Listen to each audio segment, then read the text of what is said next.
Olá você que está acompanhando mais uma transmissão ao vivo da Infomoney. Esse é o Infomoney na Bolsa, o seu giro diário de notícias com tudo que você precisa saber para operar no mercado. Hoje é terça-feira, dia 16 de maio, agora são 10 horas e 20 minutos.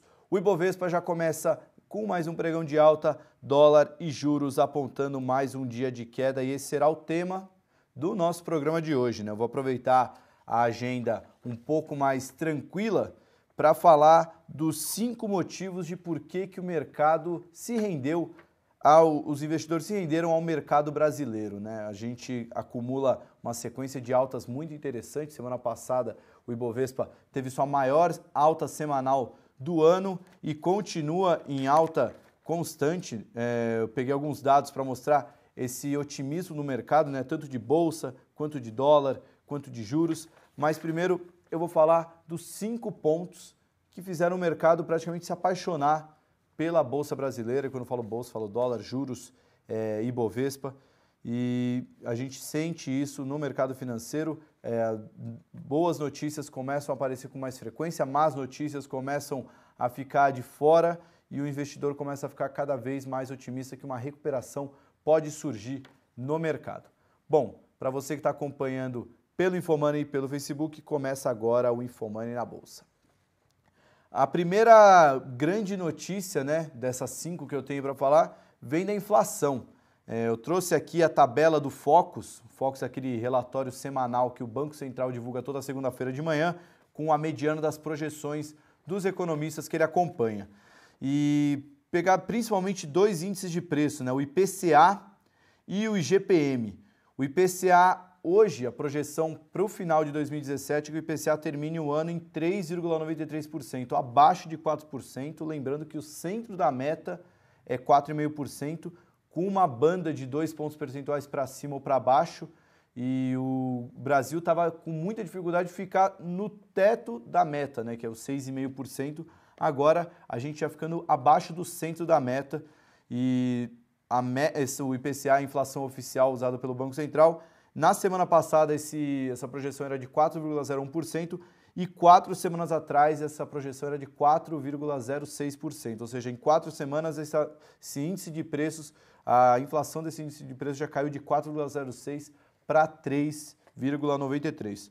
Pegando outro índice de preço aqui, o IGPM, que acompanha mais o setor imobiliário, ele está com uma inflação hoje de 2,20%, essa projeção para o final de 2017. 4 semanas atrás era quase o dobro, era 3,82% de inflação. Com menor pressão da alta dos preços, isso naturalmente abre espaço para o Banco Central cortar mais os juros para, com isso, estimular a economia. O problema de cortar juros com inflação fora do controle é que os preços podem acelerar ainda mais e depois ter que voltar a subir juros e acaba não fazendo nada bem para a economia. Com a inflação mostrando queda constante e gradual e até as projeções cada vez mais alinhadas, o Banco Central consegue trabalhar com um cenário mais previsível para corte de juros. Bom, o segundo ponto que eu tenho é a questão da Previdência. Não é uma realidade que a reforma da Previdência vai ser aprovada, mas é um cenário bem melhor de aprovação do que a gente viu nas últimas semanas. Eu pego até como comparativo, eu entrevistei 2 gestores da Verde Asset, né? A Verde Asset, a gestora que tem o Fundo Verde, um dos principais fundos da indústria brasileira, um dos fundos mais vencedores, gerido pelo Luiz Stuhlberger. Eu conversei com 2 membros da equipe de gestão do Luiz, o xará dele, Luiz Parreiras, e o Pedro Salles. O Luiz Parreiras eu falei no final de abril e ele demonstrou uma preocupação muito forte com a apatia do mercado, com a piora com a diluição do texto da reforma da Previdência. Ele ainda acreditava que ia passar, mas estava cada vez pior o texto final em relação ao texto original, né, o tamanho da diluição. Já na semana passada eu conversei com o Pedro Salles, também gestor da Verde Asset, e ele falou que obviamente o cenário melhorou, continua cauteloso, porque é um evento que não está nas mãos do mercado, né, isso depende do andamento político, mas o cenário está bem melhor do que de 2 semanas atrás para cá, e isso se reflete até nos preços da Bolsa. Informações importantes, o governo vem costurando acordos, principalmente com a bancada rural, para conseguir os votos necessários, né? Vamos lembrar que recentemente tivemos o placar do Estadão, mostrando que muita gente estava contra a reforma, bem acima do necessário para aprovar, e isso estava dificultando um pouco, deixando o mercado bem cético. A expectativa do Rodrigo Maia é que coloque a Previdência em votação ainda no final de maio. Se a votação ocorrer antes do dia 31, que é o dia da reunião do Copom, isso pode afetar o resultado, a decisão que os membros do Comitê de Política Monetária podem tomar sobre a taxa de juros brasileira, já que avançando o primeiro turno da reforma da Previdência pode deixar mais tranquilo os membros do comitê para cortar o juro mais forte. Contudo, hoje de manhã, a Eurásia, a maior consultoria política do mundo, falou que a votação deve atrasar em uma semana, ficando aí para a primeira semana de junho. Bom, já são melhores notícias do que as que a gente presenciou no final de abril, quando parecia que a reforma da Previdência ia por água abaixo. Falar agora do terceiro ponto, que acaba sendo a combinação desses dois primeiros, a queda da Selic. A última reunião do Copom confirmou o corte de 100 pontos base na Selic, levando a taxa de juros para 11,25% ao ano. Às vezes eu até me perco com qual é a taxa de juros atual, a gente ficou tanto tempo em 14,25% que agora começou a série de cortes, fica até difícil lembrar qual é a última taxa de juros. Mas na última reunião o corte foi de 100 pontos e a aposta era de continuidade desse corte nesse ritmo, 100 pontos base. Mas nas últimas semanas começou a ganhar força a aposta de corte de 125 pontos base. Isso porque a inflação começou a mostrar cada vez mais desaceleração, isso abrindo espaço para o Banco Central poder cortar mais os juros para estimular a economia sem se preocupar com a inflação. Com os dados que eu já mencionei de inflação e com o avanço da reforma da Previdência, nessa semana a curva de juros futuros que o mercado acompanha já mostra quase como certa a estimativa de corte de 125 pontos base na taxa de juros na próxima reunião do Copom, que acontece dia 31 de maio, quarta-feira, último dia do mês. Cortando em 125 pontos base, a Selic vai para 10% ao ano, ainda distante do 8,5%, que é a projeção que a mediana do Focus aponta para a taxa Selic. Lembrando que tem gente já apostando em Selic abaixo de 8%, né? Nessa semana, para ser mais exato, ontem, segunda-feira, o Itaú, a equipe de economia do Itaú, revisou para abaixo de 8%, se eu não me engano é 7,5% a projeção do Itaú para a Selic ao final do ano. Outras casas também já estão começando a ver taxa de juros abaixo de 8%. O que isso muda para a economia, o que isso muda para a Bolsa? Para a economia é crédito mais barato, é estímulo maior, isso não tem um efeito imediato, demora cerca de 6, 9 meses, mas enfim, tanto empresas quanto consumidores ficam mais propensos a consumir, a tomar crédito, investir, e para a Bolsa tem um efeito aritmético quase que imediato, né? Porque para você calcular o preço de uma ação, você pega as expectativas de fluxo de caixa que essa empresa vai apresentar no futuro, né, os resultados futuros da empresa, e traz para valor presente, fazendo uma taxa de desconto. Essa taxa de desconto está atrelada à Selic. Não é a Selic em si, mas quanto mais barata for a Selic, menor vai ser essa taxa de desconto. Quanto menor essa taxa de desconto, maior vai ser o preço atual, o valor presente desses fluxos de caixa. Então, matematicamente, juro para baixo é bolsa para cima, mesmo que não imediato, mas a tendência é, se os juros começar a cair em queda livre, a bolsa começar a subir. Bom, quarto ponto, vamos falar agora da atividade econômica, né? Foi, acho que, a manchete de todos os jornais de ontem, não só jornais econômicos, mas até jornais mais populares, vamos dizer assim, o fim da recessão. A recessão, de fato, não acabou. Mas ontem, o IBCBR, o índice que a gente chama de prévia do PIB, o PIB é divulgado trimestralmente pelo IBGE, e o IBCBR funciona como uma prévia do PIB divulgado mensalmente pelo Banco Central. Ontem ele mostrou queda após 2 meses seguidos de alta, esse indicador referente a março, mas apesar disso a queda foi menor do que o esperado. Além disso, o indicador no anualizado, né, ou seja, no primeiro trimestre de 2017, ele conseguiu mostrar expansão de 1,12%. Isso significa que, se o PIB do IBGE confirmar o resultado do IBCBR, estaremos sentenciando ou terminando a recessão que ficou por muito tempo, né? Desde 2015, a maior recessão da economia brasileira desde muito tempo e, obviamente, isso já não é um sinal de que podemos comemorar e sair na rua já agradecendo por tudo que o governo fez por nós, porque a situação ainda está muito complicada. A gente pode presumir com isso, fazer uma análise mais rasa de que paramos de piorar, começamos a ver uma luz no fim do túnel. A recuperação não vai ser linear, teremos solavancos, desemprego ainda está muito alto, alguns indicadores de atividade, até a inflação pode voltar a atrapalhar, mas o fato é que estamos saindo da recessão. Então aquela piora trimestral, sequencial da economia brasileira pode chegar ao fim nesse primeiro trimestre de 2017. Quinto e último evento vem no campo corporativo, resultados do primeiro trimestre de 2017.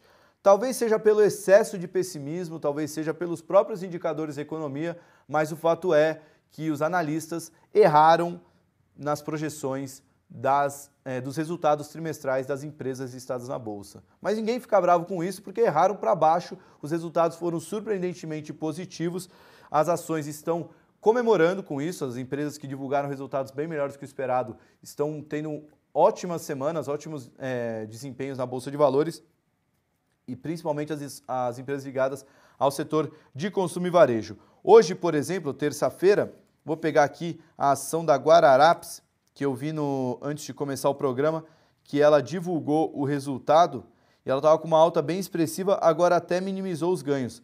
Ela chegou a bater R$ 95,00, agora está R$ 91,00, chegou a subir mais de 5%.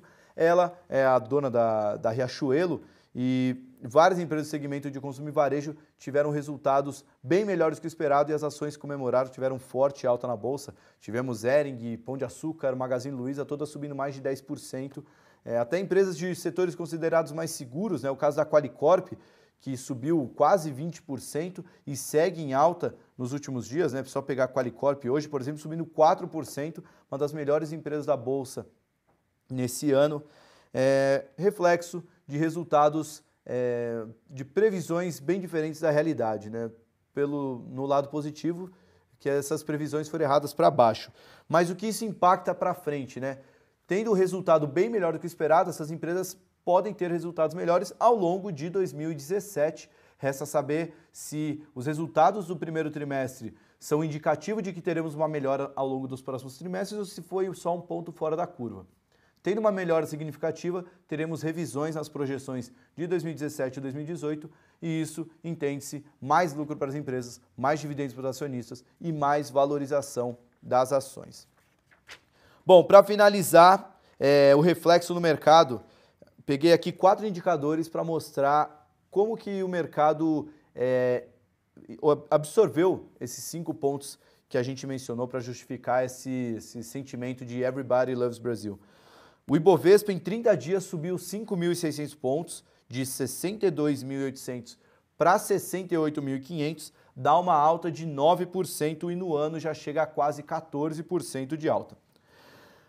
O Ibovespa precisa subir apenas 7,5% para bater a sua máxima histórica, que é a região dos 73.500 pontos, obtida lá em maio de 2008. Já tem gente falando de Ibovespa até 80 mil pontos. Ontem, o Fernando Góes, analista da Clear Corretora, fez essa análise durante o programa dele aqui na Infomoney TV. Dentro do IBRX-100, o índice que contempla as 100 principais ações da Bolsa, 21 ações estão na máxima histórica ou bateram a máxima histórica recentemente. É o caso de Ambev, Banco do Brasil e Bradesco estão entre esses destaques. Passando para o dólar comercial bateu ontem o menor nível em um mês e o dólar futuro mergulhou de 3,21 para 3,10 em apenas 6 pregões, uma queda de 3,5%. Mais otimismo com o Brasil, mais dinheiro vindo para cá e com isso o dólar acaba sofrendo, já que vem mais dinheiro para cá, tem mais oferta de dólar em relação ao real. Agora, o indicador que eu acho que é o mais claro para mostrar esse sentimento de otimismo no mercado está na curva de juros futuros. Eu peguei o contrato futuro de janeiro, o contrato futuro de DI de janeiro de 2019, que está aqui, né? Já está muito próximo, aliás, janeiro de 2018, não temos nem 7 meses para o contrato expirar, e nos últimos 8 pregões esse contrato caiu 45 pontos, saindo de praticamente 9,5% para 9% a taxa do contrato de DI janeiro 18. É um contrato muito curto e reforça essa visão de que o Banco Central deve cortar mais forte os juros. Obviamente o mercado pode estar queimando a largada, se antecipando, fazendo as contas cedo demais, mas o fato é que hoje o mercado interpreta, nos últimos 8 pregões, ele mudou claramente sua interpretação de como vai ser a política de juros no Brasil ao longo de 2017. Para finalizar, um indicador bem interessante, o CDS, o Credit Default Swap, funciona como um seguro calote. O que o mercado paga para caso essa economia dê um calote nos seus credores. Quanto mais o mercado exigir de retorno, maior é o risco de calote dessa economia. E o CDS brasileiro bateu o menor patamar em mais de 2 anos, isso também ontem. Ou seja, vários indicadores mostrando que a hora pode ser Brasil. Para finalizar o programa, você que está acompanhando pelo Facebook, pelo Infomoney, pode estar se perguntando, bom, eu já perdi o fio da meada, né? A Bolsa já subiu 5.600 pontos, já subiu 13% no ano, o mercado já antecipou toda essa recuperação. O que fazer? Bom, o fato é que o mercado já projeta uma queda de juros muito forte, o mercado já projeta uma recuperação da economia, mas muita coisa ainda não está no preço.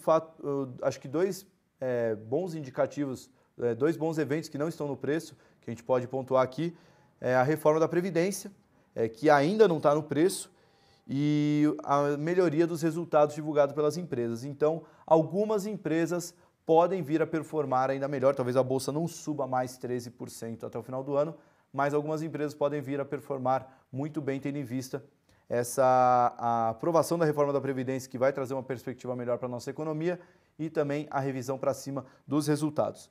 Eu vou deixar o link aqui na matéria, vou jogar aí no Facebook, jogar também no chat no Infomoney, da carteira Infomoney de a carteira Infomoney de maio, que traz algumas mudanças em relação a abril.